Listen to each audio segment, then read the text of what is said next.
ہمیں اپنے محبوب کریم علیہ الصلوۃ والسلام کی غلامی کی نسبت سے یہ ایام بڑی اچھی طرح یاد ہیں۔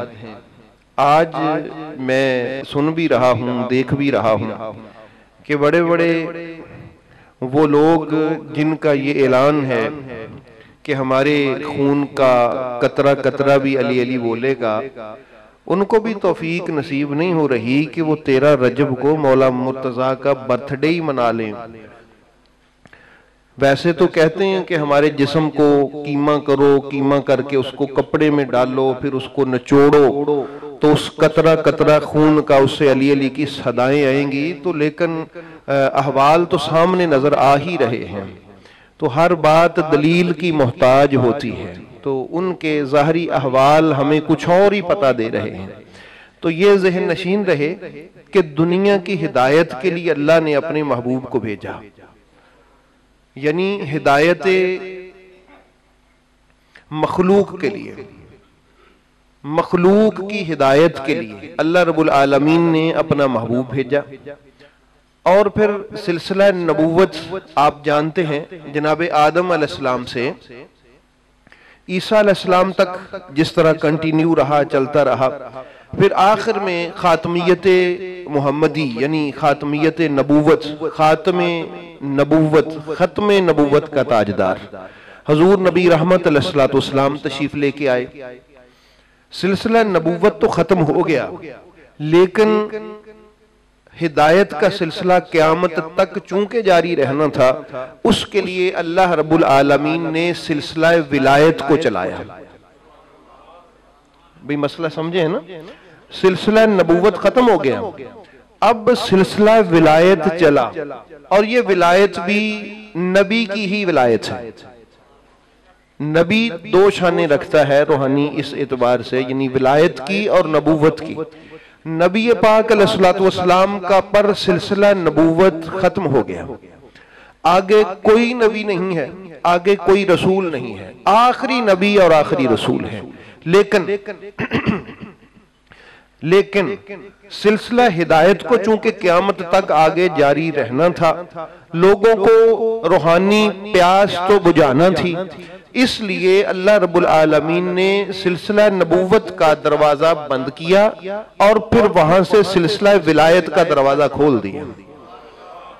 اور جس ذات کو ولایت کا دروازہ بنایا وہ حضور مولا مرتضیٰ مشکل کشا کی ذات ہے۔ بھی مسئلہ سمجھے؟ اسی لیے سرکار نے فرمایا تھا انا مدینۃ العلم، انا مدینۃ الحکمہ۔ یہ جو لفظ حکمت ہے نا، حکمت، اس پر مفسرین نے صفحات بھرے ہیں کہ حکمت ہوتی کیا ہے۔ تو حکمت کا ایک معنی ولایت ہے جو مین ہے، جو دلوں کو زندہ کر دے ایسی تعلیم، جو روح کو پرورش کر دے ایسی تعلیم، جو بندے کی دل کی زندگی جو ہے اس کو پروان چڑھا دے، ایسی تعلیم کو حکمت کہتے ہیں۔ ایسی تعلیم کو کیا کہتے ہیں؟ حکمت کہتے ہیں۔ ایک ظاہری تعلیم ہے جس سے بندے کا، جس کو ہم علم کہتے ہیں، اس سے ہمارا ظاہر سنورتا ہے۔ ایک وہ تعلیم ہے جس سے باطن سنورے، اس کو حکمت کہتے ہیں۔ اس کو کیا کہتے ہیں؟ حکمت کہتے ہیں۔ تو رسول معظم علیہ الصلوۃ والسلام نے ارشاد فرمایا انا دار الحکمت، میں روحانی کائنات جس سے سجتی اور سنورتی ہے، اس علم کا، ان معلومات کا شہر ہوں۔ وَعَلِيٌّ بَابُهَا، اور علی اس حکمت کے شہر کا دروازہ ہے۔ علی اس حکمت کے شہر کا کیا ہے؟ دروازہ ہے۔ تو احباب گرامی، ہم تو خوش ہیں کہ علی پاک وہ ذات ہیں کہ جن سے اللہ رب العالمین نے نبوت کے بعد قیامت تک کے لیے ہدایت کی ابتدا جس ذات سے فرمائی وہ میرے مولا مرتضیٰ کی ذات ہے۔ چونکہ نبوت کا سلسلہ بند، ولایت کا سلسلہ شروع ہوا، تو مولا مرتضیٰ کی آج یہ جو اتوار کو یعنی پرسوں کو ولادت کا دن ہے، برتھ ڈے ہے، وہ کوئی چھوٹا سا دن نہیں ہے، وہ بہت بڑا دن ہے۔ اور وہ اللہ کی نعمت کے عطا کیے جانے کا دن ہے. ایسی نعمت اس دن دنیا کے ہاتھ لگی ہے کہ جس نعمت سے وہ فیضان کے چشمے پھوٹے کہ قیامت تک جس سے لوگ فیضیاب ہوتے رہیں. اس لیے ہم اس کو سیلیبریٹ کرتے ہیں, ہم اس کو خوشی سے مناتے ہیں. ہم کائنات میں اعلان کرتے ہیں کہ لوگوں, جس طرح ہدایت کا پرچم لے کر اللہ کا نبی تشریف لایا, اسی طرح سلسلہ ہدایت کا دروازہ ہمیشہ کے لیے جس ذات کے ساتھ کھلا وہ علی 13 رجب کو تشریف لے کے آیا. اور یہ جو برتھ ڈے ہے, کوئی بعض لوگ سوال کرتے ہیں, بعض لوگ سوال کرتے ہیں کہ جی باقی آپ کسی کا برتھ ڈے کیوں نہیں مناتے؟ ایک سوال ہے. کم فہم اور بعض عقل کے اندھے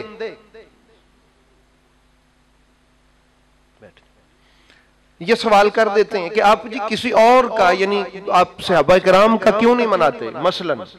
اچھا, وہ سمجھتے ہیں کہ شاید ہم یہ سوال کریں گے تو پتہ نہیں ہماری جو اندر کی وہ جو ہے سلسلہ وہ شاید ہم اس میں کامیاب ہو سکیں. نہیں احباب گرامی, مسئلہ یہ ہے کہ آپ تاریخ پڑھیں تمام مسلمانوں کی, حضرت ابوبکر صدیق سے لے کر تمام صحابہ کرام کی, آپ کو یہ تحریریں ملیں گی کہ سب سے پہلے جو مسلمان ہوا میرے محبوب کریم علیہ الصلوۃ والسلام کے اصحاب میں پہلے نمبر پر ابو بکر صدیق ہیں. کون ہے؟ ابو بکر صدیق ہیں, پھر فلاں ہیں, پھر 5ویں نمبر پر فلاں ہیں, اس طرح پھر آگے 40ویں نمبر پر فلاں صحابی ہیں, فلاں صحابی ہیں, 100ویں نمبر پر فلاں ہیں. ملے گا نا.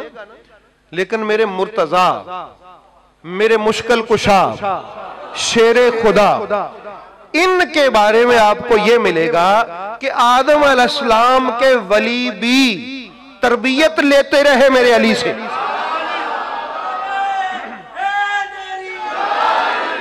بھی مسئلہ سمجھ آئے؟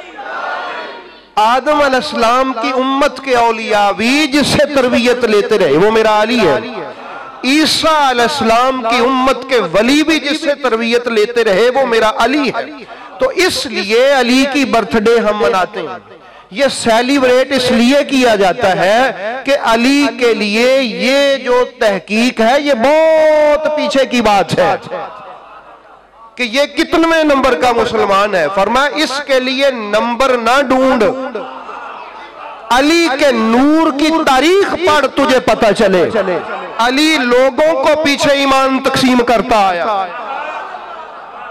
تو جو اتنے عالی شان انداز کے ساتھ کائنات میں تشریف لائے, جو پچھلے انبیاء کے ادوار میں بھی ایمان کی دولت تقسیم کرتا ہوا آئے, تو حق ہے اس کے لیے کہ جب وہ اس دھرتی پہ آئے تو دھرتی والے اس کا چاہ کریں, اس زمین والے اس کی خوشی کا اظہار کریں. اور یہ اب ضروری ہو گیا ہے, اب یہ ضروری ہو گیا ہے کیونکہ اب تو لوگ یزید وغیرہ کی خوشی منانے سے شرم نہیں کرتے. میں مسئلہ سمجھ آیا؟ اب لوگ یزید وغیرہ کی خوشیوں سے جب شرم نہیں کرتے تو ہم اپنے علی پر کیوں چپ رہے ہیں؟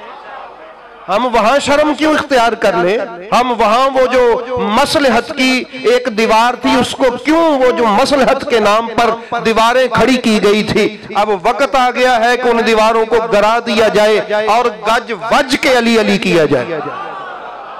اس لیے احباب گرامی یہ ضرورت ہے حضور مولا مرتضیٰ مولا علی علیہ السلام کی ولادت کے دن کو بھی خوشی کے ساتھ ہی منایا جائے, تاکہ لوگوں کو پتہ چلے آج وہ آیا ہے جس کے وجود کے ساتھ اللہ نے قیامت تک ہدایت کو جوڑ دیا ہے, قیامت تک ہدایت کو جوڑ دیا ہے. مسئلہ سمجھ آ گیا؟ اس لیے علی کا برتھ ڈے منایا جاتا ہے, حضور مولا علی علیہ السلام کا ولادت کا دن منایا جاتا ہے, جو کعبے میں آیا. جو کہاں آیا؟ کعبے میں آیا. اور یاد رکھیں مولا علی علیہ السلام ولادت کے کچھ عرصے بعد کعبے سے خود تو آ گئے, لیکن اولیاء سے آپ پوچھیں علی پاک کی حقیقت اب بھی کعبہ میں ہے. حقیقت علی کعبہ سے جدا نہیں ہے. یہ بڑی باریک سی بات ہے, یہ شاید سب کے لیے نہ ہو. حقیقت علی اب بھی کعبہ سے جڑی ہوئی ہے. علی خود تو کچھ عرصہ بعد کعبہ سے باہر تشریف لے آئے، لیکن حقیقت علی آج بھی کعبہ کے ساتھ جڑی ہوئی ہے۔ تو احباب گرامی، آج وہ آیا ہے جس کو اللہ نے اپنے گھر میں بھیجا ہے۔ مولا مرتضیٰ، مولا علی علیہ السلام کعبہ میں تشریف لے کے آئے، تو ہم ان کی خوشی منائیں گے۔ بات سمجھو بھئی، نبوت ہے اب نہیں ہے، یعنی نبی کوئی آئے گا نہیں آئے گا، ہمارے نبی آخری نبی، اب نبی تو نہیں آئے گا، لیکن اس دل کی سلطنت کا جب بھی کوئی بادشاہ آئے گا، ولی آئے گا۔ بات سمجھو، آگے بھی آنے والے ادوار میں بھی کون آئے گا؟ ولی آئے گا، حتیٰ کہ آخر میں حضرت مولا مہدی آئیں گے، وہ بھی نبی تو نہیں، ولی آئیں گے نا، وہ بھی ولایت کے ہی شاہ سوار ہیں، سپہ سالار ہیں، ولایت کے تاجدار ہیں، تو وہ بھی تو ولی ہوں گے نا۔ تو احباب گرامی، جس کان سے وہ ولایت کی دولت لے کے آئیں گے، اسی کان کا نام علی المرتضیٰ ہے، اور جس بہتے سمندر کی وہ ایک لہر ہے، اس سمندر کا نام علی المرتضیٰ ہے، جس چمکتے سورج کی وہ کرن ہے، اس سورج کا نام علی المرتضیٰ ہے۔ تو اس لیے علی ہدایت کا سورج بن کے آیا ہے، اور یہ قیامت تک اس سورج کی کرنیں جاری و ساری رہیں گی۔ اس لیے حضور مولا مرتضیٰ، مولا علی علیہ السلام کی بارگاہ میں ہم خراج عقیدت پیش کرتے رہیں گے، اور ہمارا حق بنتا ہے جس کو اس وجود سے ہدایت کا فیض ملے، جس کو علی پاک کے وجود سے خیر کا فیض ملے، جس کو علی پاک کے وجود سے خیر کا، ایمان کا، ہدایت کا، بلائی کا سامان نصیب ہو، اس کو حق حاصل ہے کہ وہ اپنے اس محسن کے آنے کے دن کو منایا کرے۔